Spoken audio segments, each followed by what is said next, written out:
نحمدہ و نصلی علی رسولہ الکریم۔ قال الامام حجۃ الاسلام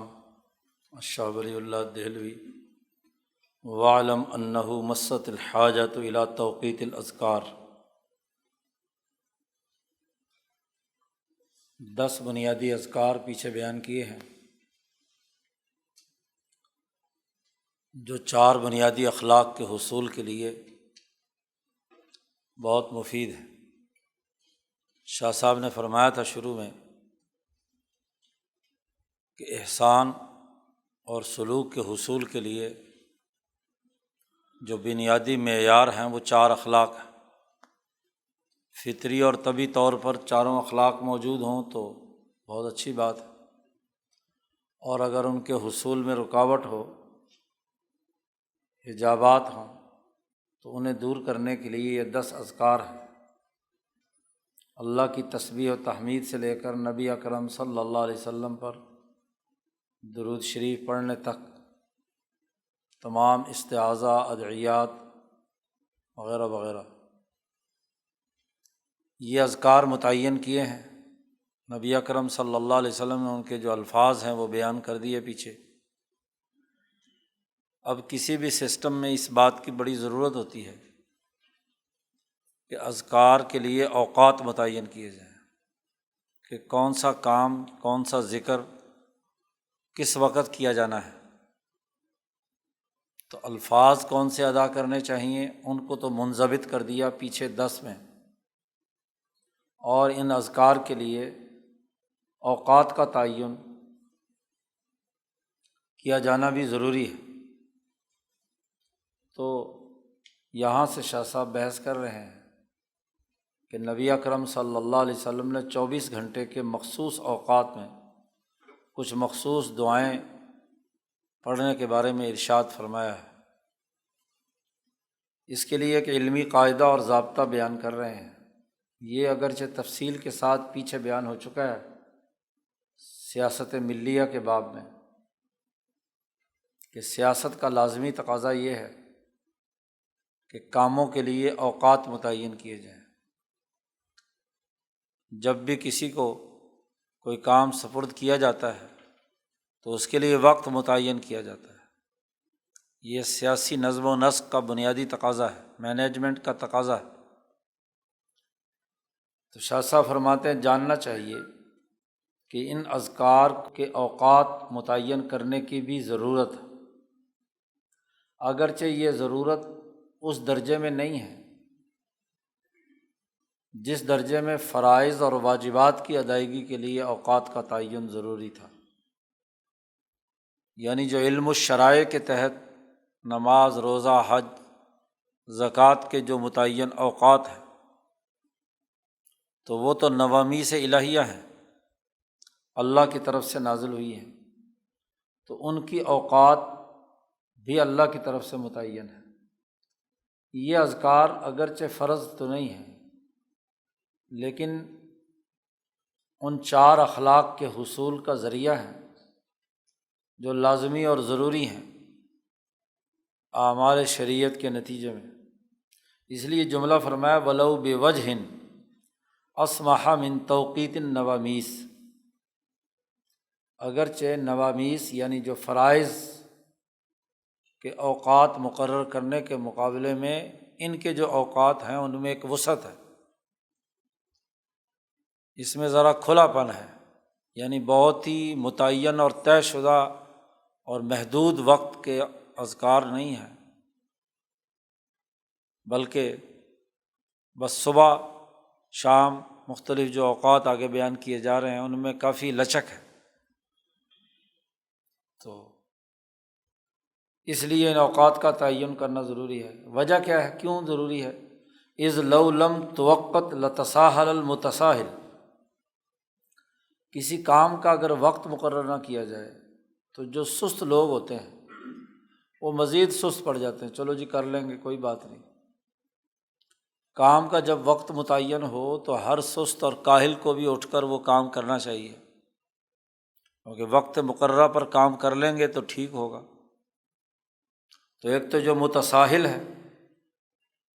سہولت پسند ہے، تو وہ مزید سست ہو جائے گا، کاہل بن جائے گا۔ اس لیے اس کی سستی اور کاہلی کو دور کرنے کے لیے اوقات کا تعین ضروری ہے کہ وقت مقررہ پر وہ اپنا مفوضہ کام کرے۔ اب یہ جو وقت متعین کرنا ہے، اس کے دو پہلو ہیں۔ مینجمنٹ میں جب ہم کسی بھی کام کے لیے وقت کا تعین کرتے ہیں تو اس میں دو پہلو دیکھے جاتے ہیں۔ شاہ صاحب کہتے ہیں وَذَلِكَ إِمَّا بِأَوْقَاتٍ أَوْ أَسْبَابٍ، یا تو اوقات کو دیکھا جاتا ہے کہ وقت ایسا ہونا چاہیے کہ جس میں آدمی خوش دلی کے ساتھ وہ کام کر سکے۔ کام کرنے کے لیے ایسا وقت منتخب کیا جائے کہ جہاں لوگ سونے کی غلبہ ہے یا کھانے کا غلبہ ہے یا کوئی اور ایسا ہے، جی تو یہ کوئی لوگوں کو مصیبت میں ڈالنے کے لیے تو اوقات نہیں ہوتے، تنگ کرنے کے لیے تو نہیں ہوتے۔ اوقات کے تعین کا مقصد تو یہ ہے کہ سہولت کے ساتھ وہ اس وقت میں کام کریں، تو وقت کو دیکھا جاتا ہے ایک پہلو، جیسا کہ اس کی پوری تفصیل پچھلے چھٹے مبحث میں بیان ہو چکی ہے۔ اور یہ دیکھا جاتا ہے کہ کام کی نوعیت ایسی ہے اور وہاں کچھ اسباب اور تقاضے اس بات کے ہیں کہ کام کرنا اس وقت لازمی ہوتا ہے، تو کام کی نوعیت اور اس کے اسباب دیکھ کر وقت متعین کیا جاتا ہے۔ مثلاً کوئی کام ایسا ہے کہ جو رات ہی میں ہو سکتا ہے، تو گو وقت تو تقاضا کرتا ہے کہ اس وقت لوگوں کو تکلیف نہ دی جائے، لیکن کوئی نہ کوئی سبب اور ضرورت ہے جس ضرورت کی وجہ سے رات کو 10 بجے سے 11-12 بجے تک حجت اللہ کے سبق کے لیے آنا پڑے گا مثلاً۔ تو اسباب، کچھ اسباب ہیں، اس کی وجہ سے اوقات کا تعین کیا جاتا ہے۔ شاہ صاحب فرماتے ہیں کہ ہم یہ بات پیچھے بڑی صراحت کے ساتھ ذکرنا تصریحاً او تلویحاً، اور اشاروں کنایوں میں بھی ہم پیچھے یہ بات بڑی تفصیل کے ساتھ بیان کر کے آئے ہیں کہ اوقات کے تعین میں ان دو چیزوں کا لحاظ رکھا جاتا ہے، اور اس کا ایک خلاصہ یہاں شاہ صاحب نے بیان بھی کر دیا، اور وہ یہ ہے کہ ان المخصص لبعض الاوقات دون بعض،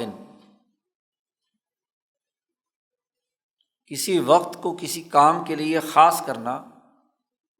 تو اس خصوصیت پیدا کرنے کی پہلی نوعیت یہ ہوتی ہے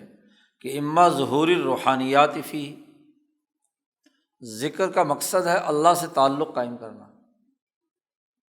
تو وہ وقت ایسا ہے جس میں اللہ کی طرف سے اس دنیا میں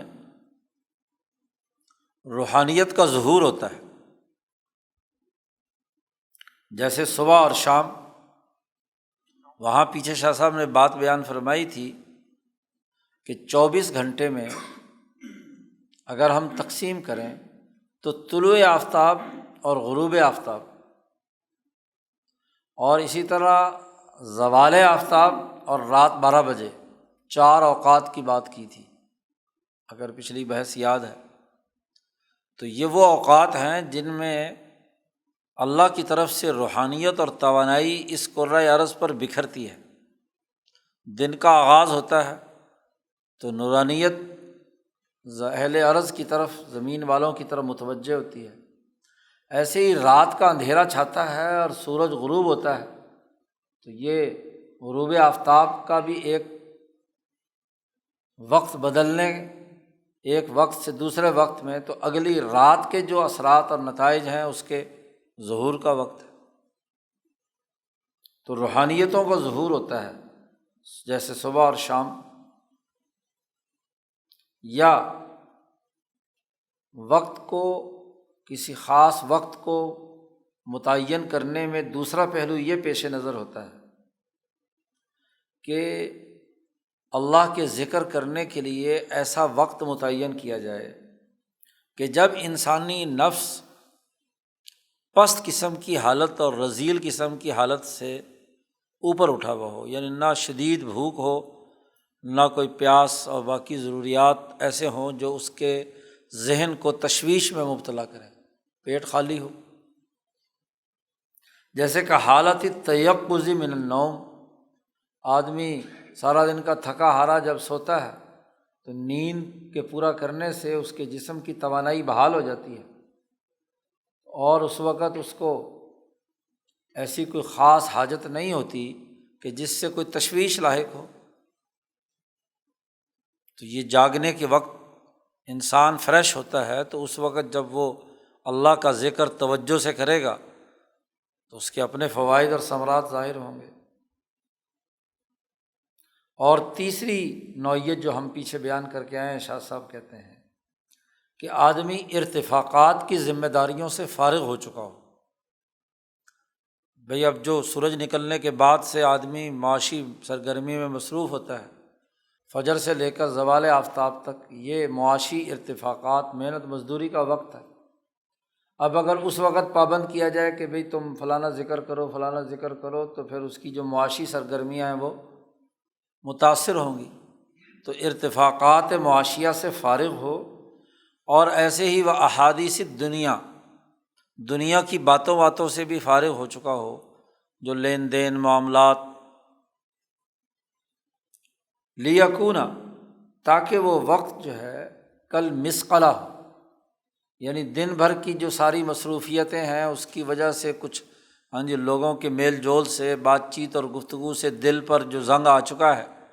تو شام کا وقت جو ہے یہ گویا کہ مسقلہ ہے۔ مسقلہ کہتے ہیں ریگ مار کو، جو صفائی کرتا ہے۔ تو شام میں آدمی فارغ ہو کر مغرب کے بعد ذکر کرے اور اسی طرح استغفار پڑھے، تو وہ جو دن بھر کی جو آلودگیاں ہیں اس سے کیا ہے، صاف ہو جاتی ہیں۔ کہ حالت ارادت النوم، جیسے سونے سے پہلے درود شریف پڑھنے کا کہا جاتا ہے، یا اور کوئی توجہ سے، یکسوئی سے آدمی پڑھتا ہے۔ یہ تخصیص جو ہے بعض اوقات کے نوعیت کے حوالے سے ان تین پہلوؤں سے، کہ اس وقت میں روحانیت ہے، ظہور ہے، اس وقت میں انسانی نفس رذیل قسم کی حالتوں اور عادتوں سے فارغ ہے، اور یا ارتفاقات اور ضروریات سے فارغ ہو گیا ہے۔ تو یہ اوقات کی خصوصیت ہے کہ ان اوقات میں ذکر کرنے سے اس کے اندر یہ چال اخلاق کے اثرات مرتب ہوں گے۔ دوسرا اہم ترین پہلو بیان کیا تھا اوقات کے تعین میں اسباب کا، کہ کوئی سبب ہو گیا جس کی وجہ سے کسی خاص وقت میں کسی خاص کام کا حکم دیا گیا ہے۔ وَأَنَّ الْمُخَصِّص لِلسَّبَبِيَّةِ، کسی خاص سبب کی خصوصیت کو سامنے رکھ کر جو اوقات متعین کیے گئے ہیں، تو اس کا نمبر 1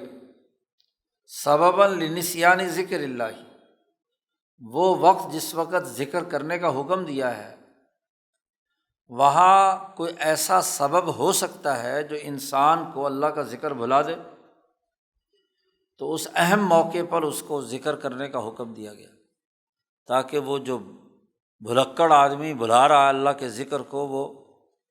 اللہ کے قانون کو، جیسے مثلاً جہاد کا وقت ہے، لڑائی کا وقت ہے، تو اس وقت کہا گیا اذکر اللہ ذکراً کثیرا، یا خرید و فروخت کا وقت ہے، یا نکاح کا وقت ہے، تو نکاح سے پہلے خطبہ پڑھنے کا مقصد ہی یہ ہوتا ہے کہ وہ ذکر اللہ کے ساتھ کیا ہے، اس تمام لوگوں، کیونکہ اس وقت نکاح کے موقع پر، شادی کے موقع پہ انسان کے اوپر دنیا کے معاملات کا غلبہ ہوتا ہے، تو اللہ کی یاد بھولنے کا وقت ہو سکتا ہے، اس لیے وہاں بلند آواز سے خطبہ نکاح پڑھا جاتا ہے، تاکہ اس اہم موقع پر وہ جو نسیان ہے وہ نہ ہو، بھولنا نہ ہو۔ وظہور النفس عن الالتفات تلقاء جناب اللہ تعالیٰ، اللہ کی جناب کی طرف متوجہ ہونے سے انسان کا نفس ذہول کر چکا ہو، تو ایسے موقع پر ذکر سے علاج کیا جاتا ہے، تاکہ اس غفلت کے زہر کا تریاق مہیا کیا جائے موقع پر ہی۔ اب اس کے لیے کوئی خاص وقت نہیں ہے، نکاح جس وقت بھی ہو مثلاً، تو آپ کو وہ دعا پڑھنے کا یا اس کا، یا جیسا کہ آگے مخصوص اوقات آ رہے ہیں، وَجَابِرًا لِخَلَلِهَا، تاکہ اس خلل کو بھی کیا ہے وہ پورا کر دے۔ جیسے بیوی سے کے قریب جانے کے وقت کی دعا سکھائی گئی، بیت الخلاء میں جانے، بیت الخلاء سے واپس آنے، اب یہ سبب کی وجہ سے یہ دعائیں بتلائی گئی۔ او طاعۃ لا یتم نفعها، یا سبب ایک ایسی عبادت ہے کہ جس کا پورا نفع اس وقت تک نہیں ہو سکتا جب تک کہ وہ ذکر نہ ساتھ شامل کیا جائے، اس کا فائدہ کامل نہیں ہو سکتا مگر یہ کہ ذکر اس کے ساتھ ملا ہوا ہو۔ جیسے اذکار مسنونہ ہے نمازوں میں، نماز کے اندر جو ہمیں دعائیں مانگتے ہیں،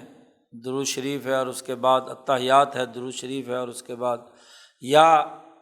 نماز رکوع کے دوران نبی اکرم صلی اللہ علیہ وسلم نے بعض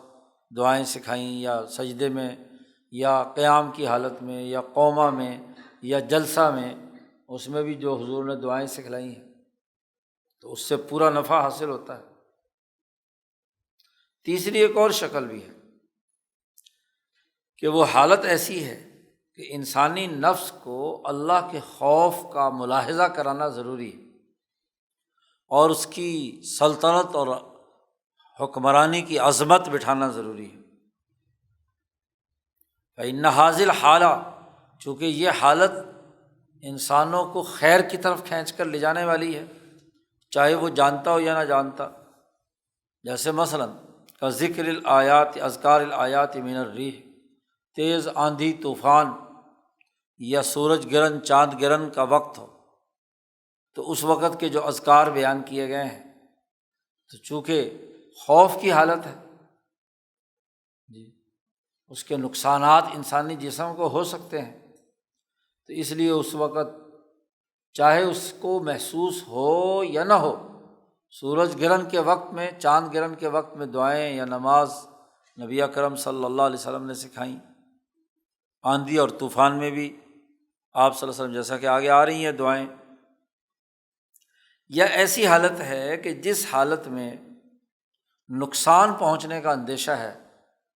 تو اس حالت میں اس سبب کی وجہ سے اس موقع پر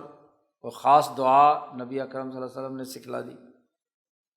کہ اس موقع پر اللہ سے اس کا فضل تلاش کرے اور اس نقصان سے بچے، اور اس کے شروع کرتے وقت اللہ سے پناہ مانگے۔ جیسے سفر پر جانے کی دعا، کیونکہ آدمی جب اپنا گھر چھوڑ کر، اپنا وطن چھوڑ کر وطن سے بے وطن ہوتا ہے تو سفر جو ہے وہ تو کالسقر ہے، جہنم کی طرح ہے، کچھ بھی ہو سکتا ہے، چور اچکے، ڈاکو، مال کا نقصان، جان کا نقصان۔ یا سواری ہے، سواری جو ہے جس پر آپ بیٹھے ہیں تو اسی نے کوئی دولتی رسید کر دی، یا وہ گر پڑا، بندہ گرا اور فارغ، اڑیل ہے، اس کی وجہ سے خرابیاں پیدا ہوئیں۔ یا سواری ہے، آج کل تو ایکسیڈنٹ جی، تو یہ تمام اوقات ایسے ہیں جس میں ضرر پہنچنے کا اندیشہ ہے، نقصان پہنچنے کا اندیشہ ہے، تو نبی اکرم صلی اللہ علیہ وسلم نے اس موقع پر سفر شروع کرتے وقت دعا سکھلائی، سواری پر سوار ہوتے وقت کی دعا سکھلائی۔ یا ایسی حالت ہے کہ جاہلیت کے زمانے میں لوگ اس وقت دم درود کرتے تھے، کوئی تعویذ گنڈے کرتے تھے، تو ان کے دماغ پہ اس وقت کی ایک خاص حالت، اور اس میں وہ شرکیہ اور کفریہ کام کرتے تھے، تو وہ لاعتقادات تمیل الی اشراک باللہ، کہ ایسے اعتقادات تھے جس سے وہ اللہ کے ساتھ شریک ٹھہرانے کے کام کرتے تھے، یا کوئی نحوست کی فعال نکالتے تھے وغیرہ وغیرہ۔ اور چنانچہ ایسا کوئی موقع ہوتا تو جنات سے پناہ مانگتے، جنات کے نام سے شرک اور کفر کے بہت سارے معاملات کرتے تھے۔ تو ایسے اوقات میں نبی اکرم صلی اللہ علیہ وسلم نے عربوں سے کہا کہ تمہارے دماغ میں چونکہ اس وقت، تو وہ بجائے بتوں کی طرف مانگنے کے اللہ کا ذکر کر کے اللہ سے مانگو۔ یا ایک اور تیسری شکل بھی ہوتی ہے، اور وہ ہے رؤیت الہلال، چاند کا دیکھنا۔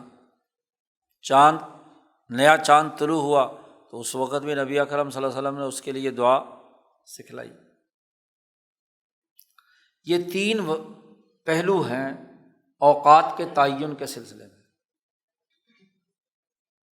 کہ ما یعتمد علیہ فی فضائل الاذکار، نبی اکرم صلی اللہ علیہ وسلم نے بعض ان تمام اوقات سے متعلق کچھ فضائل اذکار کے بیان کیے ہیں، اور ان کے دنیا اور آخرت میں نتائج اور آثار بھی بیان کیے ہیں، اتماما للفائدہ، تاکہ پورا فائدہ لوگوں کو حاصل ہو، و اکمالا للترغیب، لوگوں کو ترغیب دلانے کے لیے تکمیل۔ تو یہ وظائف بھی بیان کیے، اذکار بھی بیان کیے، اور ان اذکار کے فضائل وغیرہ بھی بیان فرمائے۔ مثلاً والعمدۃ فی ذلک امور، اس میں کم از کم 4 بنیادی جو فوائد اور ثمرات ہیں وہ احادیث سے ثابت ہیں۔ مثلاً نبی اکرم صلی اللہ علیہ وسلم نے کسی ایسے ذکر کو جو تہذیب نفس میں بہت مفید ہوتا ہے، جس سے انسان کی نفس کی تہذیب ہوتی ہے، تو ایسے کسی ذکر کو سکھاتے ہوئے حضور نے فرمایا کہ قولہ صلی اللہ علیہ وسلم کہ من قالہن، جس نے یہ ذکر والے کلمات ادا کر لیے اور پھر مر گیا تو فطرت اسلام پر گویا کہ مر گیا۔ یا فرمایا دخل الجنہ، یہ جس نے یہ پڑھے ذکر اذکار تو وہ جنت میں داخل ہوگا۔ یا یہ فرمایا کہ اللہ تعالیٰ اس کے گناہ معاف فرما دے گا، وغیرہ وغیرہ۔ یا دوسری بات یہ کہ نبی اکرم صلی اللہ علیہ وسلم نے فرمایا کہ جو ذاکر اس ذکر کو کرے گا اس کو کوئی چیز نقصان نہیں پہنچائے گی، یا ہر برائی سے محفوظ رہے گا، یہ جملہ ارشاد فرمایا۔ یا یہ فرمایا کہ اللہ کی رحمت اس کے شامل حال ہوگی۔ یا یہ فرمایا کہ فرشتوں کی دعائیں اس کا احاطہ کیے ہوئے ہوں گی، وغیرہ۔ تیسری قسم یہ ہے کہ حضور نے بعض اذکار بیان فرمائے اور فرمایا کہ اس کے ذریعے سے گناہ مٹ جاتے ہیں، حسنات لکھی جاتی ہیں، تاکہ وہ جب وہ توجہ کرے گا اللہ کی طرف، اور جب وہ اللہ کی رحمت کے پردے میں لپٹے گا تو گناہ دور ہوں گے اور فرشتے ضرور مدد پہنچائیں گے۔ چوتھا پہلو جس کی طرف نبی اکرم صلی اللہ علیہ وسلم نے بعض احادیث کے حوالے سے بیان فرمایا ہے وہ بعد الشیاطین منہ، کہ فلاں ذکر کرو تو شیطان دور بھاگ جاتا ہے۔ تو یہ ان اذکار کا اپنا بنیادی راز ہے۔ اب یہاں تک تو اصولی گفتگو اوقات کے تعین اور اوقات کے اسباب سے متعلق بیان کر دی۔ اب یہاں سے آگے شاہ صاحب مختلف اوقات کے جو اذکار ہیں صبح اور شام وغیرہ اوقات میں، تو جو احادیث صحیحہ میں سیاستہ میں موجود ہیں وہ تمام دعائیں یہاں شاہ صاحب نے نقل کر دی ہیں کہ جو آدمی صفت احسان حاصل کرنا چاہتا ہے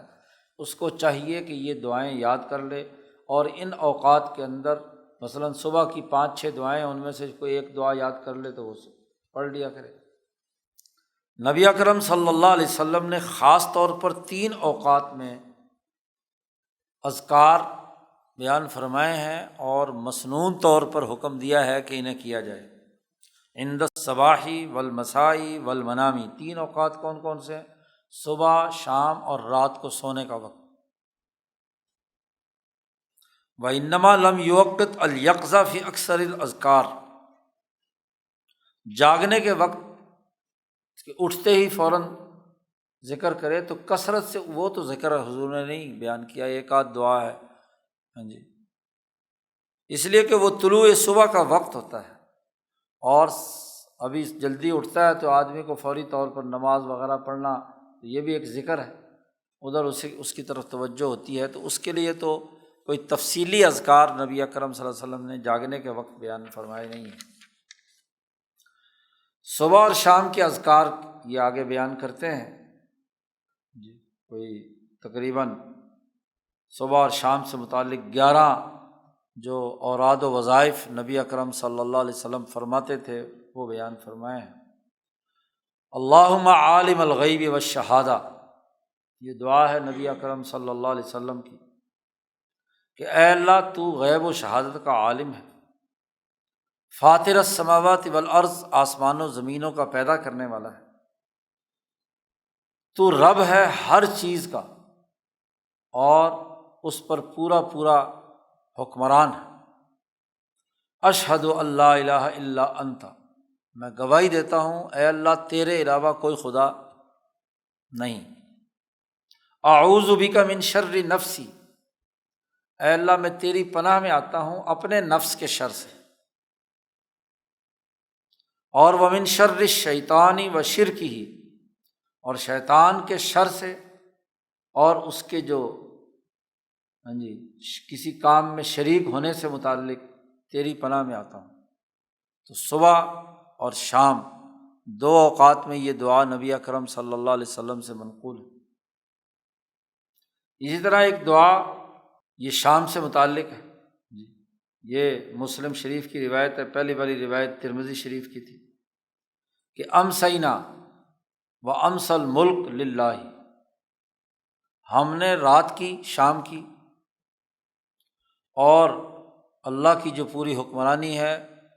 کائنات ہے، اس تمام نے بھی شام کی اللہ کے لیے۔ والحمد للہ، سب تعریفیں اللہ ہی کے لیے ہیں۔ لا الہ الا اللہ وحدہ لا شریک لہ، لہ الملک و لہ الحمد وہو علی کل شیء قدیر۔ اللہم انی اسألک من خیر ھذا اللیلہ، اے اللہ میں تجھ سے سوال کرتا ہوں کہ یہ جو رات شروع ہو رہی ہے، اس رات کی جو خیر اور بھلائی ہے وہ مجھے ملے، وخیر ما فیہا، اور اس رات کے اندر جو خیر ہے وہ بھی مجھے ملے، واعوذ بک من شرھا، اور اس رات میں اگر کوئی شر ہے تو میں تیری پناہ میں آتا ہوں، اس شر سے مجھے بچا۔ اور جو کچھ اس کے اندر ہے، خود رات میں کوئی شر ہے یا رات کے اندر کوئی چیز ایسی ہے جو شر پیدا کرنے والی ہے، اللہم انی اعوذ بک من الکسل،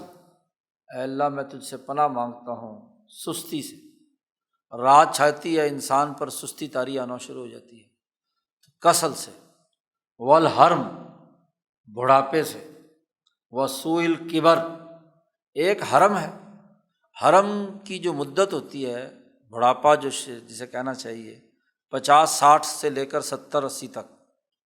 اور 80 سے آگے چلا جاتا ہے آدمی تو سوء الکبر، بڑھاپے کی برائی سے، آدمی کے ہاتھ کام نہیں کرتے، لرزہ طاری ہو گیا، چل پھر نہیں سکتا، کھا پی نہیں سکتا، دانت نہیں ہے، تو ان کی اس برائی سے مجھے بچا، اور دنیا کے فتنے سے بھی بچا، اور قبر کے عذاب سے بھی بچا۔ یہ دعا امسینا کے ساتھ بھی ہے، اور اسی میں شاہ صاحب کہتے ہیں وفی الصباح، اگر یہی دعا صبح میں پڑھنی ہو تو اصبحنا پڑھ لو، امسینا شام کو کہتے ہیں اور اصبحنا صبح، اور ایسے ہی آگے امسل ملک تھا تو اصبح الملک للہ کر، اور جہاں حاضر لیلہ کا لفظ آیا ہے کہ اس رات کی خیر، تو وہاں حاضر یوم کا لفظ کر لو کہ آج کے دن کی جو خیر ہے وہ میں تجھ سے لینا چاہتا ہوں، اور اس کے شر سے مجھے بچا۔ یہ دوسری دعا ہے۔ تیسری دعا، اللہم بک اصبحنا و بک امسینا و بک نحیا و بک نموت و الیک المصیر، ہم تیرے ہی نام سے صبح کرتے ہیں، تیرے نام سے شام کرتے ہیں، تیرے ہی وجہ سے ہم زندہ ہیں، تیری ہی وجہ سے تو ہی ہمیں موت دینے والا ہے، اور ہم سب کو تیری کی طرف لوٹ کر جانا ہے۔ اور شام میں یہی دعا، اللہم بک امسینا و بک اصبحنا، پہلی دعا میں اگر صبح کے وقت پڑھے تو پہلے اصبحنا کہنا ہے اور پھر امسینا کہنا ہے، اور اگر رات کی دعا ہے تو پہلے امسینا اور پھر اصبحنا، وبک نحیا وبک نموت والیک النشور، تیری طرف ہم سب کو اٹھایا جانا ہے۔ چوتھی دعا، بسم اللہ الذی لا یضر مع اسمہ شیء فی الارض ولا فی السماء، اس اللہ کے نام سے شروع کرتے ہیں کہ اللہ کے نام کے ساتھ دنیا کی کوئی چیز نقصان نہیں پہنچا سکتی، خواہ وہ زمین سے ہو یا آسمان سے، وَهُوَ السَّمِيعُ الْعَلِيمُ، اللہ تعالیٰ بہت ہی سننے والا اور جاننے والا۔ یہ دعا 3 مرتبہ پڑھے۔ پانچویں دعا،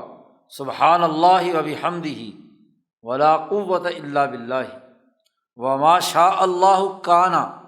جو اللہ چاہے گا وہ ہوگا، اور ومن لم یشاء لم یکن، جو اللہ نہیں چاہتا وہ نہیں ہوتا۔ اعلم، میں خوب اچھی طرح جانتا ہوں کہ ان اللہ علی کل شیء قدیر، کہ بے شک اللہ تعالیٰ ہر چیز پر قادر ہے، اور بے شک اللہ تعالیٰ ہر چیز کے اپنے علم کے اعتبار سے احاطہ کیے ہوئے، ہر چیز اس کے علم میں۔ چھٹی دعا قرآن حکیم میں ہے، صبح اور شام کی یہ دعا خود قرآن حکیم میں ہے کہ فسبحان اللہ حین تمسون وحین تصبحون۔ اللہ فرماتے ہیں کہ جب تم شام کرو اور جب تم صبح کرو تو اللہ کی تسبیح پڑھو، اور وہ تسبیح کیا ہے؟ وَلَهُ الْحَمْدُ فِي السَّمَاوَاتِ وَالْأَرْضِ وَعَشِيًّا وَحِينَ تُظْهِرُونَ، اسی کے لیے حمد و ثنا ہے آسمانوں اور زمینوں میں، اور عشیًا رات کو، وحین تظہرون ظہر کے وقت، زوال کے بعد کا وقت۔ اور یہ دعا آگے تخرجون تک جاتی ہے، اگلی آیت بھی اس میں شامل ہے۔ یخرج الحی من المیت ویخرج المیت من الحی ویحیی الارض بعد موتها وکذالک تخرجون، یہ دو آیتیں ہیں پوری دعا۔ ساتویں دعا سکھائی، اللہم انی اسألک العافیۃ فی الدنیا والآخرہ، اے اللہ میں تجھ سے سوال کرتا ہوں دنیا اور آخرت میں عافیت کا۔ اللہم انی اسألک العفو والعافیۃ، اے اللہ میں تجھ سے سوال کرتا ہوں معافی کا، عافیت کا، فی دینی اپنے دین میں، و دنیا اپنی دنیا میں، و اہلی اپنے بیوی بچوں میں، و مالی اپنے مال میں۔ اللہم استر عوراتی و آمن روعاتی، اے اللہ میری جو عیب ہیں ان کو چھپا لے، اور مجھے جو گھبراہٹ ہے اس گھبراہٹ کو ختم کر کے مجھے امن اور اطمینان دے دے۔ اللہم احفظنی من بین یدی ومن خلفی وعن یمینی وعن شمالی ومن فوقی، اے اللہ میری حفاظت فرما سامنے سے بھی، میرے پیچھے سے بھی، دائیں سے بھی، بائیں سے بھی، اوپر سے بھی۔ وَأَعُوذُ بِعَظْمَتِكَ، اور میں تیری عظمت کی پناہ میں آتا ہوں، کس بات سے؟ ان اغتال من تحتی، کہ میں اپنے نیچے سے بھی کہیں اچک نہ لیا جاؤں، میرے قدموں سے مجھے کوئی چیز اٹھا کر لے نہ جائے۔ مراد اس سے دھسنا، زمین میں دھسنے یا کسی کھائی میں گرنے، تو گویا کہ ایک آدمی اپنے دائیں بائیں آگے پیچھے اوپر نیچے تمام چیزوں پہلوؤں میں اللہ کی پناہ میں آ کر ہر چیز کے شر سے بچنے کی دعا کرتا ہے۔ آٹھویں دعا، رضیت باللہ ربا وبالاسلام دینا وبمحمد نبیا ثلاث مرات، یہ دعا پڑھے کہ اے اللہ میں راضی ہوں، اللہ تجھ پر راضی ہوں بطور رب کے، اور اسلام پر راضی ہوں بطور دین کے، اور محمد صلی اللہ علیہ وسلم سے راضی ہوں کہ وہ نبی ہونے کی حیثیت سے میں انہیں نبی مانتا ہوں۔ یہ 3 مرتبہ دعا پڑھے۔ ایسے ہی 9ویں ایک دعا سکھلائی کہ اعوذ بکلمات اللہ التامات من شر ما خلق، ایک روایت میں من شر کل ما خلق، کہ اے اللہ تیرے کلمے جو کامل اور مکمل ہیں میں ان کی پناہ میں آتا ہوں ہر پیدا شدہ شر سے، جو بھی تخلیقات میں مخلوقات میں شر پہنچانے والی ہیں، سانپ ہے، بچو ہے، جن ہے، جادو ہے، جو بھی، ان تمام سے۔ 10ویں دعا، اللہم ما اصبح بی من نعمت او باحد من خلقک فمنک وحدک لا شریک لک فلک الحمد ولک الشکر۔ 7ویں دعا سید الاستغفار ہے، اور یہ سید الاستغفار تفصیل کے ساتھ پیچھے استغفار کی بحث میں آ چکا ہے، جو 10 اذکار بیان کیے تھے وہاں سید الاستغفار جو ہے استغفاروں کا سردار۔ یہ تو ہو گئے صبح اور شام کے اذکار 11۔ سوتے وقت کے اذکار جو نبی اکرم صلی اللہ علیہ وسلم نے بیان فرمائے ہیں کہ جب آدمی بستر پر لیٹے تو آپ صلی اللہ علیہ وسلم نے یہ دعا سکھائی۔ نمبر 1، بسمک ربی وضعت جنبی وبک ارفعہ، اے میرے رب تیرے نام کے ساتھ ہی میں اپنا پہلو بستر پر رکھتا ہوں۔ وضعت جنبی، آدمی کسی کروٹ لیٹتا ہے، دائیں کروٹ لیٹنا چاہیے، تو اپنی یہ کروٹ اور اپنا یہ پہلو اے میرا رب تیرے نام کے ساتھ میں اسے بستر پر لٹا رہا ہوں۔ وبک ارفع، اور تیرے ہی نام سے میں اٹھوں گا۔ ان امسکت نفسی، اے اللہ اگر میں سو رہا ہوں، میری جان آدھی روح نکل جانی ہے نیند میں، تو اگر تو میری نکلی ہوئی روح کو مکمل اپنے پاس رکھ لے رات کو، میری یعنی موت آ جائے، تو اس پر رحم کرنا۔ اور وَإِنْ أَرْسَلْتَهَا، اور اے اللہ اگر تو نے اس کو دوبارہ چھوڑ دیا، یعنی مجھے دوبارہ زندہ کیا، تو اس کی حفاظت کرنا، جو تو اپنے نیک صالح بندوں کی جیسے حفاظت کرتا ہے، تو اس کے مطابق مجھے کیا ہے، موقع دینا۔ اب یہ دعائیں نبی اکرم صلی اللہ علیہ وسلم خود مانگ رہے ہیں، اور امت کو بتلا رہے ہیں کہ وہ بھی مانگے۔ اسی طرح یہ اگلی دعا ہے، اللہم اسلمت نفسی الیک، اے اللہ میں اپنے آپ کو تیرے حوالے کرتا ہوں۔ ووجہت وجہی الیک، میں اپنا چہرہ تیرے سپرد کرتا ہوں۔ وفوضت امری الیک، اور اپنے تمام معاملات تیرے سپرد کرتا ہوں۔ والجأت ظہری الیک، اپنی پشت کو تیری پناہ میں ڈالتا ہوں، دیتا ہوں۔ رغبتاً و رہبتاً الیک، تیری طرف رغبت بھی رکھتے ہوئے اور تیرے ڈر اور خوف کو بھی دل میں رکھتے ہوئے۔ لا ملجا ولا منجا من اللہ الا الیک، میرا کوئی پناہ گاہ نہیں ہے، نجات کا کوئی مرکز نہیں ہے تیرے علاوہ۔ آمنت بکتابک الذی انزلت، میں ایمان لایا تیری اس کتاب پر جو تو نے نازل فرمائی ہے، یعنی کتاب مقدس قرآن حکیم۔ ونبیک الذی ارسلت، اور تیرے اس نبی کو جسے تو نے بھیجا ہے اس پر بھی میں ایمان لایا، نبی اکرم صلی اللہ علیہ وسلم۔ یہ بخاری کی روایت ہے، اور اس کا بھی ایک واقعہ ہے۔ براء بن عازب رضی اللہ تعالیٰ عنہ فرماتے ہیں کہ حضور صلی اللہ علیہ وسلم سے میری ملاقات ہوئی، حضور نے مجھے ہاتھ پکڑ لیا، فرمایا کہ میں تجھے ایک دعا نہ سکھاؤں، ایک کام سکھاتا ہوں۔ میں نے کہا کیا؟ تو براء بن عازب سے کہا رسول اللہ صلی اللہ علیہ وسلم نے کہ جب تم بستر پر سونے کے لیے جاؤ تو پہلے وضو کرو، وضو کر کے دائیں کروٹ لیٹو، دائیں کروٹ ایسے لیٹو کہ تمہارا یہ ہاتھ کی یہ ہتھیلی تمہاری دائیں گال کے اوپر ہو، یہاں پر ہو ایسے، اور پھر یہ دعا سکھلائی، اللہم اسلمت وجہی الیک۔ بخاری یہ 2-3 جگہ پر لائے ہیں مختلف مشائخ سے کہ یہ پڑھو تو تم اگر مر گئے تو ملت اسلام پر مرو گے، اور اگر زندہ رہے تو اسلام کی بنیاد پر کام کرو۔ تو یہ حتیٰ کہ پھر حضور صلی اللہ علیہ وسلم نے اہتمام کے ساتھ پہلے خود پڑھ کے ان کو کہا کہ یہ دعا یاد کرو، پھر کہا مجھے سناؤ۔ تو انہوں نے جب سنائی تو کہتے ہیں کہ میں نے یہاں آمنت بکتابک الذی انزلت، اور یہاں کچھ الفاظ آگے پیچھے کر دیے، جی ارسلتا پہلے کہہ دیا، انزلتا بعد میں کہہ دیا، تو انہوں نے نہیں ایسے نہیں، دوبارہ یہی الفاظ یاد کروائے کہ نہیں ایسے نہیں، ایسے پڑھنا۔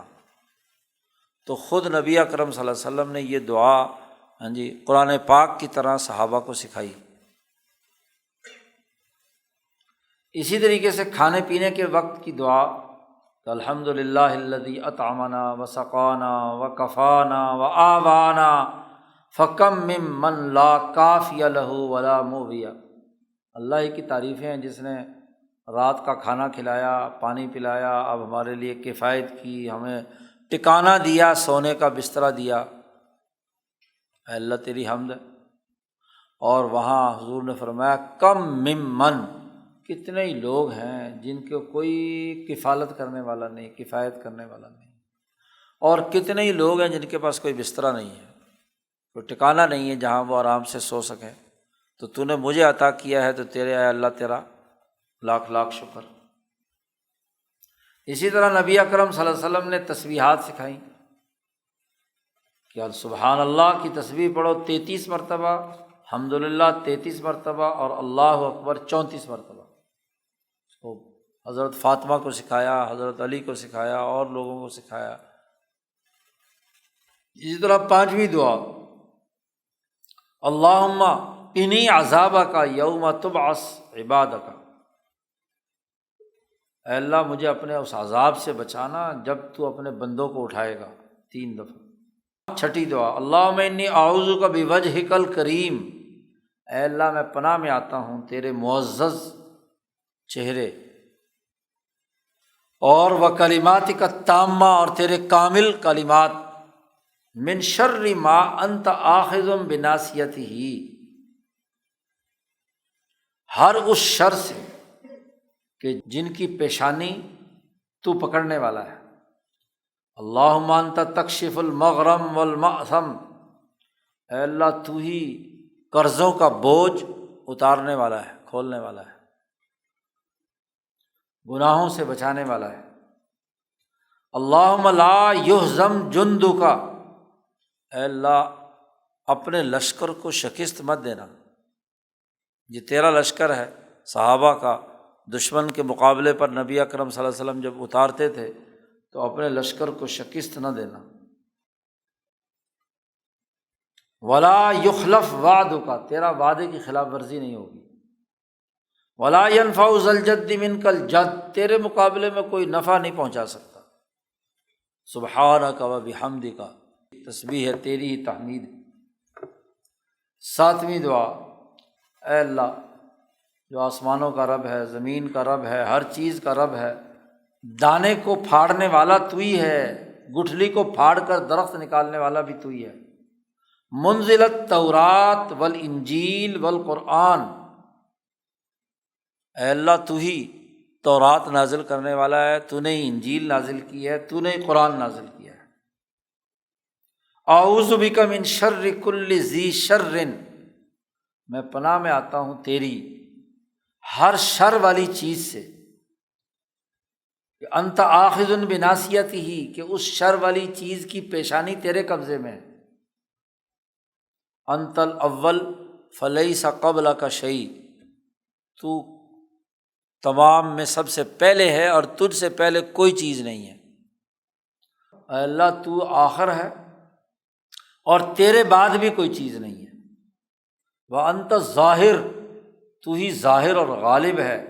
تیرے اوپر کوئی چیز نہیں۔ وانت الباطن، تو ہی باطن ہے کہ تیرے علاوہ کوئی نہیں۔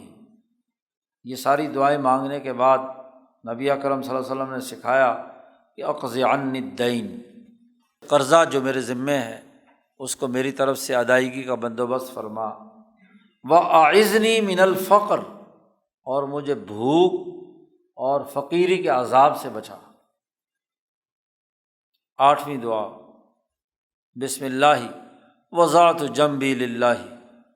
ابو داود میں یہ دعا نبی اکرم صلی اللہ علیہ وسلم نے سکھائی ہے۔ بسم اللہ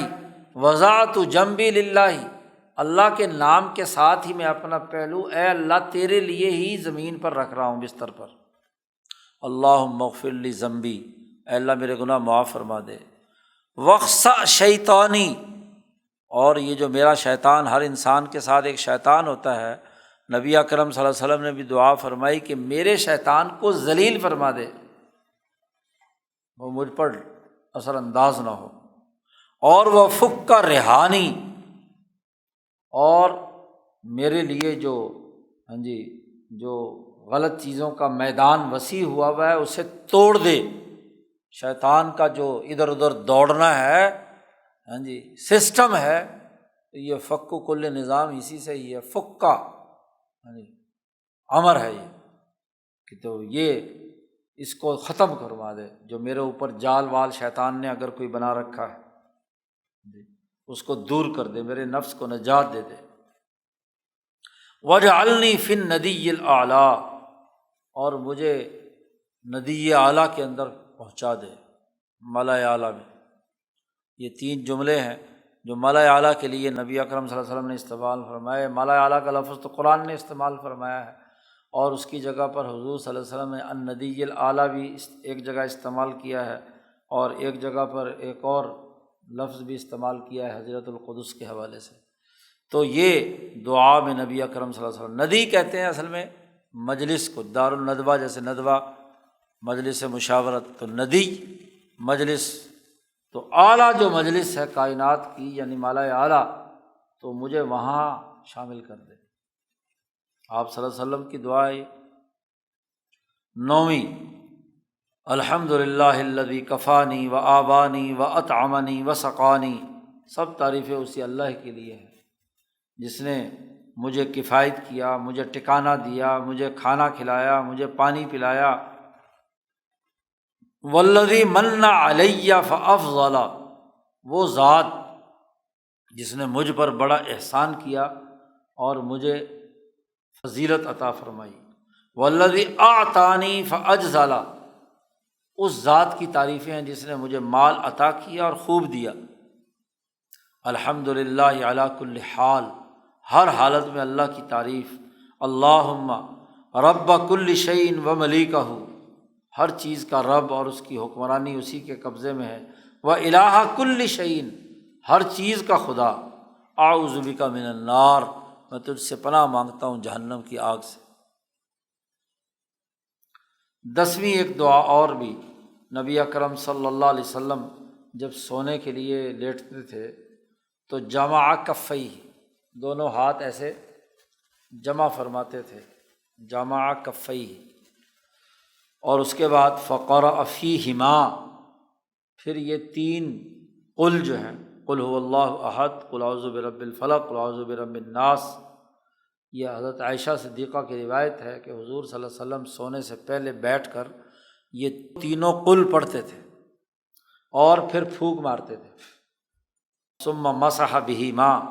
پہلے اس کے اندر پھونک مارتے تھے، پھر پورا ہاتھ سر سے شروع کرتے تھے اور پورے جسم پر،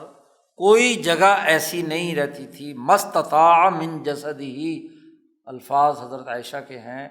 کہ جہاں جہاں ہاتھ پہنچ سکتا ہے، سر سے بالوں سے لے کر پاؤں کے ناخن تک پورے جسم پر پھیرتے تھے،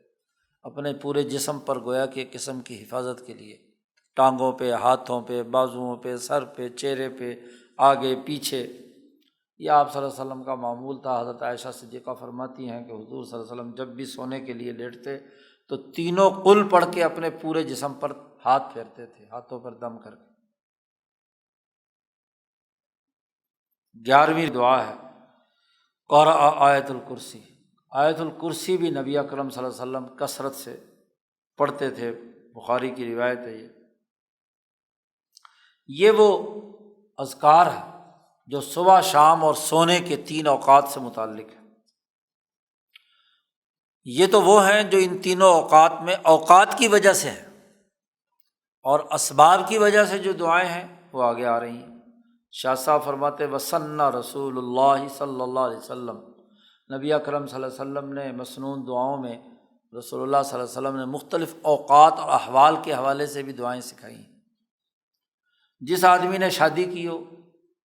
تو پہلی رات وہ کیا کرے، اسی طرح اگر کوئی خادم ملازم رکھا ہے یا کوئی خادم، پرانے زمانے میں غلام ہوتے تو غلام خریدا ہے، تو یہ حضور صلی اللہ علیہ وسلم کا معمول تھا کہ جو زوجہ محترمہ جس سے شادی ہوتی تھی، حضور صلی اللہ علیہ وسلم پہلی رات اس کے ماتھے کے اوپر بال پکڑ کے یا ماتھے پر ہاتھ رکھ کر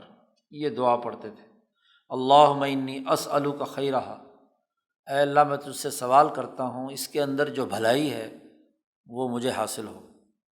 وخیر ما جبلتھا علیہ، اور وہ جو اس کی جبلت اور فطرت جس خیر پر پیدا کی گئی ہے وہ مجھے عطا فرما، وَأَعُوذُ بِكَ مِن شَرِّهَا، اور اللہ میں پناہ چاہتا ہوں کہ اس کے اندر اگر کوئی شر ہے تو اس شر سے مجھے بچا، اور وَشَرِّ مَا جَبَلَتْهَا عَلَيْهِ، اور اگر اس کی جبلت اور اس کے اندر کوئی شر جبلی طور پر ہے اس سے بھی مجھے بچا۔ اب یہ ایک خاص حالت ہے اس کے لیے کوئی خاص اوقات تو مقرر نہیں ہو سکتے، جس وقت بھی آدمی خلوت میں جائے تو یہ دعا پڑھے۔ وہ جو ایک عورت جس سے حضور صلی اللہ علیہ وسلم کی شادی ہوئی تھی، تو وہ آپ صلی اللہ علیہ وسلم جب اس کے ساتھ خلوت میں کمرے میں گئے اور آپ صلی اللہ علیہ وسلم نے یہ دعا پڑھنا چاہیے اس کے ماتھے پر رکھ کر، تو اس نے بدتمیزی کی، اس نے آگے سے کہا کہ اے اللہ میں اس آدمی سے پناہ مانگتی ہوں۔ تو حضور صلی اللہ علیہ وسلم پیچھے ہٹ گئے اور حضور نے فرمایا تو نے اللہ کی پناہ کی بات کی ہے، لہذا میں تجھے طلاق دیتا ہوں، فارغ ہے تو۔ جب تو مجھے قریب آنے سے پناہ مانگتی ہے تو اللہ بہت بڑی ذات کی تو نے پناہ مانگی ہے، تو حضور نے اس کو کپڑے وپڑے پیسے ویسے دے کے، امراۃ الجونیہ کہلاتی ہے وہ، بخاری میں اس کی تفصیلی روایت ہے، تو وہ جونی قبیلے کی عورت تھی، تو اس کو فارغ کر دیا حضور صلی اللہ علیہ وسلم۔ اسی طرح وَإِذَا رَفَّعَ انساناً، کسی انسان نے شادی کی ہے تو اس وقت کی دعا، کسی نے شادی کی ہے، شادی ہوئی ہے دلہا دلہن کی، تو ان کو مبارکباد دینے کے لیے کہ بارک اللہ لک و بارک علیکما و جمع بینکما فی خیر، اللہ تعالیٰ تمہارے لیے بھی شادی کو برکت والا بنائے اور تم دونوں کے لیے برکت نازل کریں اور تم دونوں کے لیے اس شادی میں خیر رکھیں۔ اسی طرح نبی اکرم صلی اللہ علیہ وسلم نے دعا سکھلائی کہ وَإِذَا أَرَادَ أَن يَأْتِيَ أَهْلَهُ، کوئی آدمی اگر اپنی بیوی کے قریب آتا ہے، بیوی سے تعلق قائم کرنا چاہتا ہے، تو یہ دعا پڑھے، بسم اللہ اللہم جنبنی الشیطان وجنب الشیطان ما رزقتنا، اے اللہ کے نام سے، اے اللہ ہمیں شیطان سے بچا اور جو اولاد پیدا ہونے والی ہے اسے بھی شیطان سے بچا۔ تو نبی اکرم صلی اللہ علیہ وسلم نے فرمایا کہ جب کوئی دعا مانگ کے یہ تعلق قائم کرتا ہے تو وہ اولاد نیک صالح پیدا ہوتی ہے۔ ایسے ہی بیت الخلاء میں داخل ہو تو یہ دعا پڑھے، اعوذ باللہ من الخبث والخبائث، وہاں سے نکلے تو غفرانک کی دعا پڑھے۔ ایسے ہی اگر کوئی مصیبت اور تکلیف میں کوئی آدمی ہے تو یہ وظیفہ پڑھنا چاہیے۔ خود نبی اکرم صلی اللہ علیہ وسلم نے فرمایا کہ مصیبت وقت، بخاری کے الفاظ ہیں یہ، بخاری اور مسلم دونوں میں، کہ مصیبت کے وقت یہ دعا کثرت سے پڑھنی چاہیے، لا الہ الا اللہ الحلیم العظیم، لا الہ الا اللہ رب العرش العظیم، لا الہ الا اللہ رب السماوات و رب الارض و رب العرش الکریم۔ غصے کی حالت طاری ہو جائے تو حضور نے فرمایا کہ یہ دعا پڑھے، اعوذ باللہ من الشیطان الرجیم۔ صبح کو مرغ اذان دے تو اس وقت بھی نبی اکرم صلی اللہ علیہ وسلم نے فرمایا کہ اللہ کے فضل کا سوال کرو، مرغے کی صبح کی اذان بابرکت ہوتی ہے۔ یہ بھی بخاری مسلم کی روایت ہے۔ نبی اکرم صلی اللہ علیہ وسلم نے فرمایا جب گدھا آواز نکالے، وہ ڈھیچو ڈھیچو کی جب آواز نکالتا ہے تو پناہ مانگو، التعوذ، اعوذ باللہ من الشیطان الرجیم، پناہ مانگو اس سے۔ وَإِذَا رَكِبَ، جب سوار ہو کسی سواری پر تو اللہ اکبر اللہ اکبر اللہ اکبر 3 دفعہ تکبیر پڑھے اور پھر یہ دعا مانگے، سبحان الذی سخر لنا ھذا وما كنا له مقرنین وإنا إلی ربنا لمنقلبون۔ پھر الحمدللہ 3 دفعہ پڑھے، اللہ اکبر 3 دفعہ پڑھے، اور سبحانک اللہم ظلمت نفسی فاغفر لی انہ لا یغفر الذنوب الا انت۔ یہ ساری دعائیں سواری میں سوار ہونے کے وقت۔ اور وَإِذَا أَنشَأَ سَفْرًا، اور جب سفر پر روانہ ہو چکے تو پھر یہ دعا پڑھے، اللہم انا نسألک من سفرنا ھذا البر والتقوی، اے اللہ ہم تجھ سے اس سفر کے بارے میں سوال کرتے ہیں نیکی کا اور تقوی کا، اور ایسے اعمال سفر میں کریں جسے تو راضی ہو جائے۔ وَمِنَ الْعَمْلِ مَا تَرْضَىٰ، اللہم ہوِّن علینا سفرنا ھذا، اے اللہ ہمارے لیے اس سفر کو آسان بنا دے، اور وَطْوِی لَنَا بُعْدَهُ، اور اس سفر کی جو دوری ہے اس کو لپیٹ دے، یعنی تیزی سے سفر طے کریں۔ حضور صلی اللہ علیہ وسلم کا معمول یہ بھی تھا کہ جب بھی سفر پر ایک تو اللہ سے دعا مانگی ہے کہ وطوی طے کہتے ہیں جلدی سے طے ہو جائے، لپیٹ دی جائے کوئی سفر، فاصلہ لپٹ جائے۔ اور دوسرا، آپ صلی اللہ علیہ وسلم اپنی سواری بھی تیز دوڑاتے تھے، خوب جتنا ممکن ہو سواری کو تیز دوڑانا۔ اور آج کل کیا ہے، سواری کو تیز چلانا، سست روی سے گاڑی چلانا، یہ کوئی بات نہیں ہے۔ نبی اکرم صلی اللہ علیہ وسلم کا معمول تھا کہ گاڑی خوب تیز رفتاری سے چلاتے تھے۔ غزوہ تبوک میں جابر وغیرہ کی ان کی سواریاں بہت پہلے سے نکلی ہوئی تھیں، حضور صلی اللہ علیہ وسلم دیر سے سارے انتظامات کر کے سب کو روانہ کر کے تبوک سے نکلے ہیں، اور حضور صلی اللہ علیہ وسلم کی اونٹنی دوڑتی ہوئی جابر وغیرہ کی اونٹنی کے قریب سے گزری تو حضور نے فرمایا تیری اونٹنی کو کیا مسئلہ ہے؟ انہوں نے کہا جی یہ تھک گئی ہے۔ حضور نے ایک چابک اسے رسید کیا کہ وہ تیز ہو گئی، دوڑنے لگی۔ تو حضور صلی اللہ علیہ وسلم سست کاہل قسم کی سواری پر نہ بیٹھتے تھے نہ، اور اگر بیٹھتے تھے تو حضور کی برکت سے تیز چلتی تھی۔ تو سفر تاکہ جلدی طے ہو، سفر کو جلدی طے ہونا چاہیے۔ تو وطوی لنا بعدہ، سفر کا جو فاصلہ ہے جلدی لپیٹ دے ہمارے لیے۔ اللہم انت الصاحب فی السفر، اے اللہ تو ہی سفر میں ہمارا ساتھی ہے، جو شارک سے زیادہ قریب ہے، تو ہمارا سفر۔ والخلیفۃ فی الاہل، ہم جو اپنے بیوی بچے گھر چھوڑ کر آئے ہیں، اے اللہ تو وہاں ہمارا خلیفہ ہے، نائب ہے۔ اللہم انی اعوذ بک من وعثاء السفر، سفر کے دوران یہ دعا نبی اکرم صلی اللہ علیہ وسلم پڑھتے تھے، اے اللہ میں تیری پناہ میں آتا ہوں سفر کی مشقت سے۔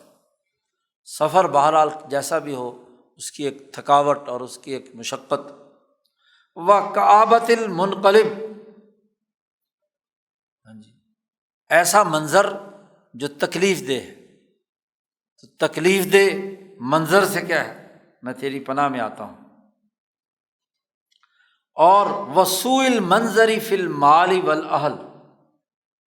آدمی سفر کی حالت میں ہوتا ہے، کوئی ایکسیڈنٹ دیکھتا ہے، بہت ہی خوفناک قسم کا منظر ہوتا ہے، تو اس سے مجھے بچا۔ اسی طرح مال میں نقصان ہو جائے سفر میں، یا جو اپنے ساتھ اگر بیوی بچے ساتھ ہیں، اہل ہیں تو ان میں، تو اس سے بھی میں تیری پناہ میں آتا ہوں، یہ دعائیں۔ اسی طرح نبی اکرم صلی اللہ علیہ وسلم جب راستے میں کسی جگہ ٹھہرتے تھے، منزلاً ظاہر لمبا سفر ہے تو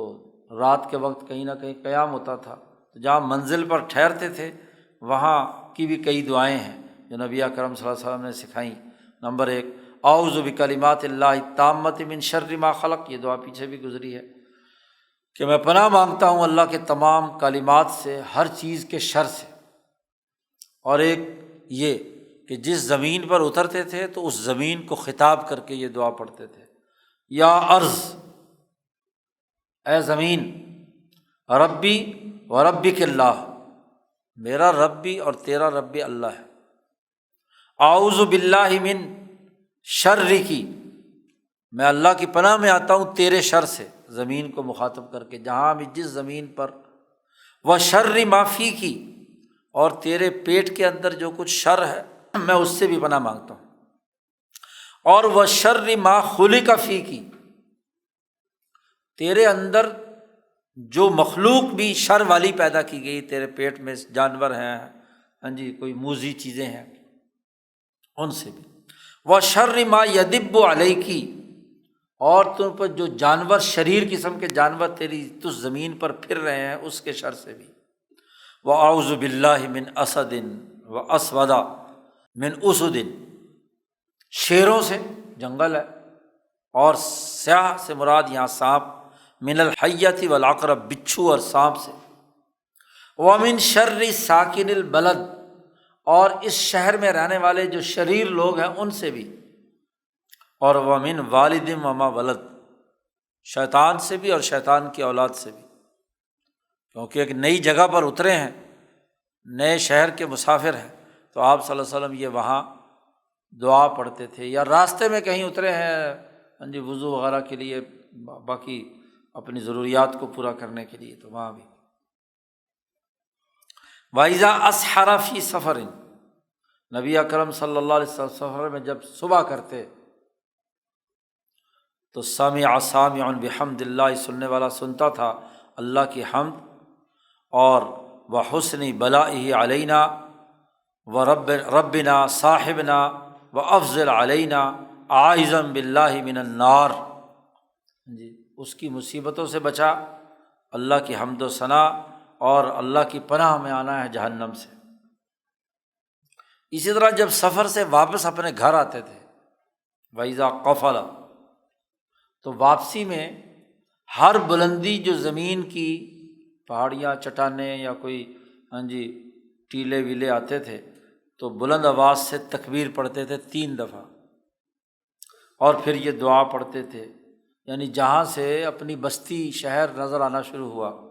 پھر یہ دعا پڑھتے تھے، لا الہ الا اللہ وحدہ لا شریک لہ لہ الملک ولہ الحمد وہو علی کل شیء قدیر۔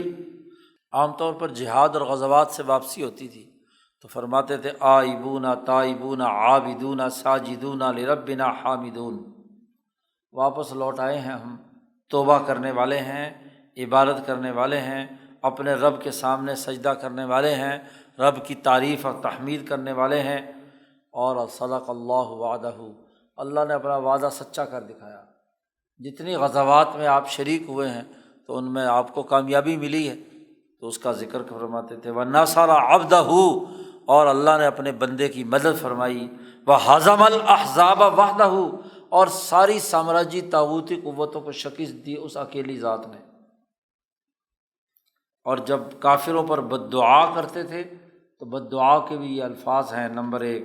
اللہم منزل الکتاب سریع الحساب اللہم اہزم الاحزاب اللہم اہزمہم وزلزلہم،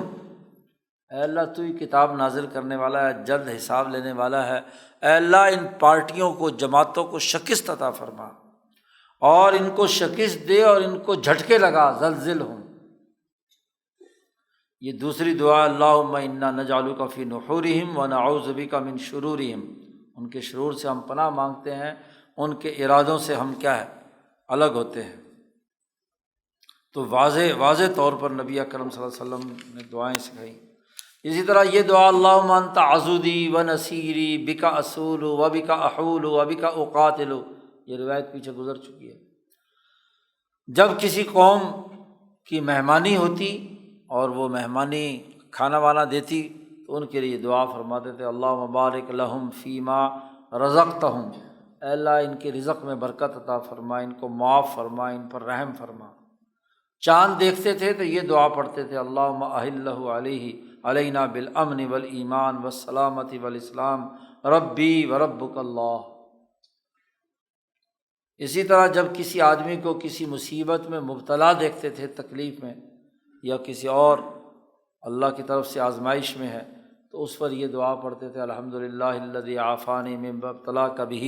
وفضلنی علی کثیر ممن خلق تفضیلا۔ کسی بڑے بازار میں داخل ہوتے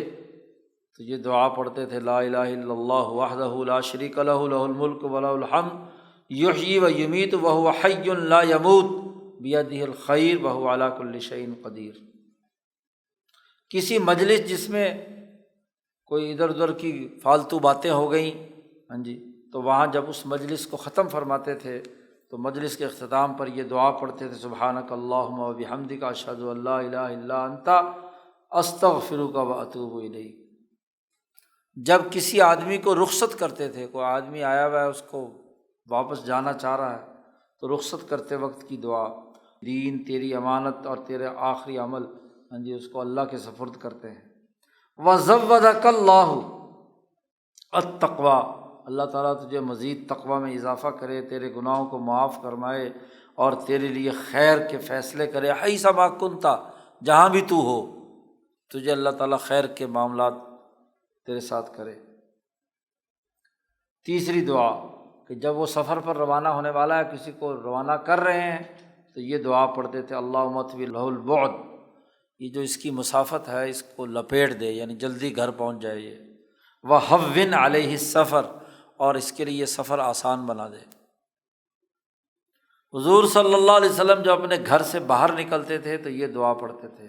بسم اللہ توکلت علی اللہ اللہم انا نعوذ بک من ان نذل او نضل او نظلم او نظلم او نجہل او یجہل علینا۔ اللہ پر توکل کرتے ہیں، پناہ میں آتے ہیں اس بات سے کہ ہم پھسل جائیں، را زا کے ساتھ زال ہو، نزلہ پھسل رہے، اور او نزلہ زواد کے ساتھ ہو تو گمراہی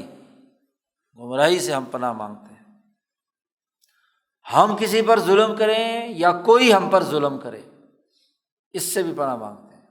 دونوں باتوں سے، کیونکہ جب آدمی گھر سے باہر نکلتا ہے تو ضرور کسی کے ساتھ ٹاکرا ہوگا، تو کسی پر ظلم بھی نہ کریں ہم، اور کوئی ہم پر بھی ظلم نہ کرے۔ او نجہل او یجہل علینا، ہم کسی کو جاہل بنائیں، بیوقوف بنائیں، یا کوئی ہمیں بیوقوف بنا دے، اس سے بھی بچتے ہیں، پناہ میں آتا ہے۔ بسم اللہ، اگلی دعا، بسم اللہ توکلت علی اللہ لا حول ولا قوۃ الا باللہ۔ جب گھر میں داخل ہوتے تو یہ دعا پڑھتے تھے، اللہم انی اسألک خیر المولج و خیر المخرج، بسم اللہ ولجنا و بسم اللہ خرجنا و علی ربنا توکلنا۔ تجھ سے سوال کرتے ہیں بھلائی اور خیر کے ساتھ گھر میں داخل ہونے کی، خیر کے ساتھ گھر سے نکلنے کی، اور اللہ کے نام کے ساتھ ہی ہم داخل ہوئے ہیں، اور اللہ کے نام کے ساتھ ہی ہم نکلے تھے یہاں سے، اور ہم اپنے رب پر پورا اعتماد رکھتے ہیں، توکلنا۔ جب کوئی قرضہ ہو جائے کسی کے ذمے یا کوئی غم لاحق ہو جائے تو یہ دعا پڑھے، قال اذا اصبح و اذا امسا، صبح یا شام، تو یہ دعا، اللہم انی اعوذ بک من الہم والحزن، تیری پناہ میں آتا ہوں ہر طرح کے غم اور ہر طرح کی تکلیفوں سے، واعوذ بک من العجز والکسل، تیری پناہ میں آتا ہوں تھک جانا، عجز کہتے ہیں رہ گیا آدمی جو ہے نا، رہ جانے سے یعنی پیچھے تھکا ماندہ، اور سستی سے، واعوذ بک من البخل والجبن، پناہ مانگتا ہوں بخل سے بھی اور بزدلی سے بھی، واعوذ بک، اور پناہ مانگتا ہوں تیری قرضے کے غلبے سے، قرضہ اتنا غالب آ جائے کہ قرض خواہ پیچھے چڑھے رہیں، اور وقہر الرجال، مرد جو ہیں وہ مجھ پر غالب آ کر مجھے مغلوب بنا لیں، اس سے پناہ مانگتا ہوں۔ اسی طرح اگلی دعا حضور صلی اللہ علیہ وسلم فرماتے ہیں، اللہم اکفنی بحلالک عن حرامک واغننی بفضلک عمن سواک، جی کہ مجھے حلال عطا فرما، حرام سے بچا، اور مجھے جی اپنے فضل کے ساتھ اپنے علاوہ کسی کے سپرد نہ کرنا، تیرے ہی سے میں غنی ہو جاؤں۔ وَإِذَا اسْتَجَدَّ ثَوْبًا، اس طرح جب کوئی نیا کپڑا آپ زیب تن فرماتے تھے تو یہ دعا سکھائی، اللہم لک الحمد انت کسوتنی ھذا، اے اللہ تیرے لیے بڑی تعریف ہے کہ تو نے مجھے یہ کپڑے پہنائے ہیں، وَيُسَمِّيهِ بِاسْمِهِ، اس وقت اگر اس کپڑے کا نام لینا ہو تو نام بھی لے سکتا ہے جو کپڑے کا نام ہے۔ اسالو کا، سوال کرتا ہوں اس کپڑے کے خیر کا، اور جو اس کپڑے کے بناوٹ کے وقت اس میں بھلائی رکھی گئی ہے اس کا، اور اعوذ بک من شرہ، اس کپڑے میں اگر کوئی شر ہے تو اس سے میں بچتا ہوں، اور جو بناتے وقت اس کے اندر بنت کے اندر شر پیدا ہو گیا ہے اس سے بھی پناہ مانگتا ہوں۔ اسی طرح دوسری دعا کپڑوں کے لیے، الحمدللہ الذی کسانی ما اواری بہ عورتی، ایسا لباس تو نے مجھے عطا کیا جس سے میں اپنی شرمگاہ کی حفاظت کر سکوں، چھپا سکوں، واتجمل بہ فی حیاتی، اور اپنی زندگی میں اس سے خوبصورت لباس، خوبصورت پہن کر آدمی خوبصورت بنتا ہے، تو یہ خوبصورتی پر تیری حمد و ثنا۔ ایسے ہی جب کھانا کھاتے تو یہ دعا پڑھتے تھے یا پانی پیتے، الحمدللہ الذی اطعمنا وسقانا وجعلنا من المسلمین، یا دوسری دعا الحمدللہ الذی اطعمنی ھذا الطعام ورزقنیہ من غیر حول منی ولا قوۃ، یا تیسری دعا الحمدللہ الذی اطعم وسقا وسوغہ وجعل لہ مخرجا۔ اور جب دسترخوان اٹھایا جاتا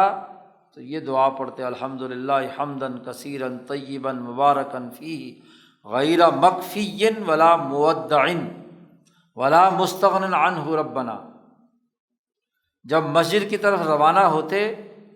تو یہ دعا پڑھتے تھے، اللہم اجعل فی قلبی نورا، یہ اس کا آغاز ہے، تفصیلی روایت ہے، ہاں جی، یہ ابو داود کی روایت ہے، اللہم اجعل فی قلبی نورا واجعل فی لسانی نورا واجعل فی سمعی نورا واجعل فی بصری نورا واجعل خلفی نورا امامی نورا واجعل من فوقی نورا واجعل من تحتی نورا واعظم لی نورا، نور ہی نور، آگے پیچھے اوپر نیچے ادھر ادھر ہر طرف۔ مسجد میں داخل ہوتے تو یہ دعا پڑھتے، اعوذ باللہ العظیم بوجہہ الکریم وسلطانہ القدیم من الشیطان الرجیم۔ مسجد میں داخلے کی دعا ہے۔ یا اسی طرح مسجد میں داخلے کی دوسری دعا یہ بھی ہے جو عام طور پر آج کل مشہور ہے، اللہم افتح لی ابواب رحمتک۔ اور جب مسجد سے نکلتے تو یہ دعا پڑھتے، اللہم انی اسألک من فضلک۔ جب بجلی چمکتی کڑک وڑک کی آواز سنتے تو یہ دعا مانگتے، اللہم لا تقتلنا بغضبک، اپنے غضب سے ہمیں قتل نہ کر دینا، اور ولا تہلکنا بعذابک، اپنے عذاب سے ہمیں ہلاک نہ کر دینا، وعافنا قبل ذالک، اس سے پہلے ہمیں عافیت عطا کر دینا۔ اے اللہ میں تیری پناہ میں آتا ہوں اس کے شر سے۔ تیز آندھی طوفان چلتی تو یہ دعا مانگتے، اللہم انی اسألک خیرہا وخیر ما فیہا وخیر ما ارسلت بہ واعوذ بک من شرہا وشر ما فیہا وشر ما ارسلت بہ، پیچھے بھی ارسلت تھا۔ چھینک آتی تو یہ دعا پڑھتے، الحمدللہ حمداً کثیراً طیباً مبارکاً۔ اور فرماتے تھے کہ جب یہ اس نے الحمدللہ کہا تو اس کے ساتھ اگر وہ کے ساتھی بیٹھا ہوا ہے تو وہ کہے یرحمک اللہ، اور وہ اس کے جواب میں کہے یہدیک اللہ ویصلح بالکم۔ اور جب سوتے تو یہ دعا پڑھتے، اللہم بسمک اموت واحیا۔ جب جاگتے تو یہ دعا پڑھتے، الحمدللہ الذی احیانا بعدما اماتنا والیہ النشور۔ اذان شروع ہوتی تو اس سے متعلق 5 جوابات ہیں مختلف روایات میں۔ ان یقول مثل ما یقول المؤذن، اذان شروع ہو جائے تو سب سے پہلے جو قابل ترجیح چیز ہے جو مسلم میں کی روایت میں ہے کہ وہی جواب دے جو اذان کے کلمات ہیں وہی پڑھے۔ البتہ حی علی الصلاۃ اور حی علی الفلاح پر لا حول ولا قوۃ الا باللہ پڑھے۔ دوسرا یہ کہ اذان ہو تو یہ بھی کر سکتا ہے کہ رضیت باللہ ربا وبالاسلام دینا وبمحمد رسولا۔ اور تیسرا یہ بھی ہے کہ درود شریف نبی اکرم صلی اللہ علیہ وسلم پڑھے اللہم صلی علی محمد۔ ہاں جی، تو یہ بھی گویا کہ اذان کا جواب ہے۔ اور چوتھی اذان کے بعد کی دعا جو مشہور ہے، اللہم رب ھذہ الدعوۃ التامۃ والصلاۃ القائمۃ آت محمد الوسیلۃ والفضیلہ۔ یہاں شاہ صاحب نے والدرجۃ الرفیعہ کہا ہے، بخاری کی مسلم کی روایات میں یہ الفظ نہیں ہے، وابعثہ مقاما محمودا الذی وعدتہ انک لا تخلف المیعاد۔ نبی اکرم صلی اللہ علیہ وسلم اپنی آخرت اور دنیا کا سوال بھی ہاں جی مانگتے تھے اذان کے بعد۔ نبی اکرم صلی اللہ علیہ وسلم نے ارشاد فرمایا کہ اذان اور اقامت کے درمیان کوئی بندہ جب دعا مانگتا ہے تو وہ دعا رد نہیں کی جاتی۔ ابو داود اور ترمذی کی روایت ہے۔ اسی طرح نبی اکرم صلی اللہ علیہ وسلم نے عشرہ ذی الحج، یکم ذی الحج سے لے کر 10 ذی الحج تک کے جو 10 دن ہیں ان میں کثرت سے ذکر کرنے کا حکم ارشاد فرمایا ہے۔ روایات موجود ہیں ہاں جی نبی اکرم صلی اللہ علیہ وسلم کی، اور صحابہ تابعین ائمہ مجتہدین سے تمام سے مشہور طور پر یہ بات موجود ہے کہ ان 5 دنوں میں جو ایام تشریق کہلاتے ہیں ان میں تکبیر پڑھی جائے یوم عرفہ، اور ایام تشریق ہر نماز کے بعد بلند آواز سے عرفہ کے دن یعنی 9ویں ذی الحج کی فجر سے شروع کر کے آخری ہاں جی 13ویں کے 14ویں کے آخری دن تک ایام تشریق تک اللہ اکبر لا الہ الا اللہ اکبر وللہ الحمد۔ شاہ صاحب فرماتے ہیں نماز کے بعد کی جو دعائیں ہیں وہ ہم پیچھے بیان کر چکے ہیں، پیچھے جا کر دیکھ لو۔ خلاصہ یہ ہے، پورے باب کا خلاصہ نکالتے ہوئے فرماتے ہیں کہ فمن صبر نفسہ علی ھذہ الاذکار، جس آدمی نے ان اذکار پر جماؤ کے ساتھ ہاں جی پورے صبر و استقامت کے ساتھ یہ دعائیں پڑھیں اور ان حالات میں اس پر مواظبت ہمیشگی کی اور ان کے معنی پر غور و فکر اور تدبر کیا، تو وہ گویا کہ اس کے لیے وہ آدمی ایسا ہے جو ہمیشہ گویا کہ اللہ کے ذکر میں مشغول ہے، اور وہ اللہ کے اس قول میں شامل ہے کہ والذاکرین اللہ کثیرا والذاکرات۔ تو یہ ذکر سے متعلق جو بنیادی امور تھے، اوقات تھے اور دعائیں جو نبی اکرم صلی اللہ علیہ وسلم سے مروی تھیں، وہ یہاں تک مکمل ہو گئی۔ اب آگے اگلے باب میں ان جو اخلاق اربع ہیں ان کے حصول سے متعلق مزید کچھ اسباب اور جو امور ہیں وہ بیان کریں گے، اور اس کے بعد ایک بڑی مشکل بحث آئے گی، وہ بھی احسان سے متعلق ہے، اس سے اگلے باب میں تو اس میں اس کی مزید فلسفی شاہ صاحب نے بیان کی ہے۔ اللہم صلی اللہ علیہ وسلم۔